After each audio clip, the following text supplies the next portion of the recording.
Because right now we got to talk about what's happening right now as people driving home from work. It's pretty messy out there for some folks. Indeed. We know all too well that Florida is going to Florida. That means in the afternoon we see those outflow boundary collisions mixed in with the sea breeze. And there you have it. We have a severe thunderstorm across I-75 into Marion County. This is pretty much a stationary storm. And one of the bigger impacts that we're watching with this is the hail. Hailstone diameters could be up to an inch. And this is just across County Road 200 here, in which, as we zoom in, we've had some significant rainfall too. This is over the last hour in which we've started to see these showers propagate about an inch to an inch and a half. As far as the wind speeds are concerned, I'm not noticing anything too quick, nor any particular couplets indicating rotation. So as we mentioned, the biggest impact is going to be with the hail for this system. Going to be active until about 5:45, and the hail could exceed an inch in diameter. Further to our south and east across the I-4 corridor, here's where we had a strong storm just a moment ago. We had those collisions taking place inside the metro, particularly into the tourist district, with heavy rain showers and some stronger winds in this neck of the woods here.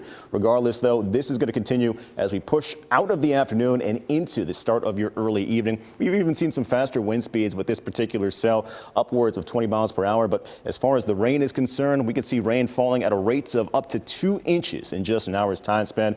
Of course, we still have some isolated cells elsewhere out towards Lake County, Paisley. You guys do have some lighter rain up towards the north. Salt Springs, you guys are watching the showers push towards the west. And in the Rutland area, here's a shower that's moving up towards the north into Marion County, combining with that severe thunderstorm warning that we did just show you a second ago. Kissimmee, you have your own rain showers to deal with across the I-4 corridor, and it looks like Yeehaw Junction along the turnpike, you're still dealing with active showers and lightning displays. But of course, to our south, we are still monitoring what is a major Category 4 hurricane being arid. Here's a look at the satellite imagery. We don't have a well-defined eye for the moment, but that's likely going to change overnight as we could possibly see this feature continue to strengthen. And what the winds are doing is increasing the wave heights. Check this out. Wave heights can exceed 40 feet, and that's why we have the active warnings and watches across Turks and Caicos and the southeastern Bahamas. As we advance over time, we're taking a look at the wave heights impacting our coastline here across the state of Florida. Moving up north through the Carolinas, they actually just issued